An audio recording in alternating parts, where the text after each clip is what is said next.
Attivitajiet għal dan il-miliet organizzati minn 30 kunsill lokali f'pajjiżna qed jiġu mejjuna mill-Gvern permezz tal-lokazzjoni ta' 400,000 euro li tħabbru l-erba' filgħodu f'konferenza tal-aħbarijiet.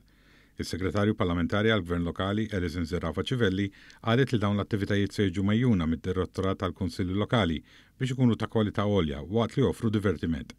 L-attivitajiet li titejjew bħalissa jvarjaw minn villaġġi tal-miliet, mixela, kunċerti, attivitajiet ta' tfal u anke għall-anzjani, inkluż attivitajiet brabta mal-ikel tradizzjonali.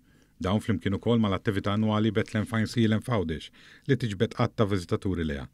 Zerafa Civelli saħed dwar l-importanza ta' dawn l-attivitajiet fil-komunitajiet Maltin u Għawċin, u għalhekk il-Gvern jibqa' jimpenja ruħu biex iżomm l-ispirtu u tradizzjonijiet tal-miliet ħajjin. Għaldaqstant inħeġġeġ il-pubbliku Malti u Għawċi sabiex jirrispondi għal dawn is-sejħiet għal dawn l-attivitajiet tal-miliet u anki marbuta mal-kultura tagħna propju fil-lokalitajiet tagħhom. Għaldaqstant nirringrazzja lil dawk il-kunsilli lokali dejjem ikunu minn ta' qudiemnet u jirrispondu għas-sejħiet li noħorġu permezz ta' dawn l-iskemi.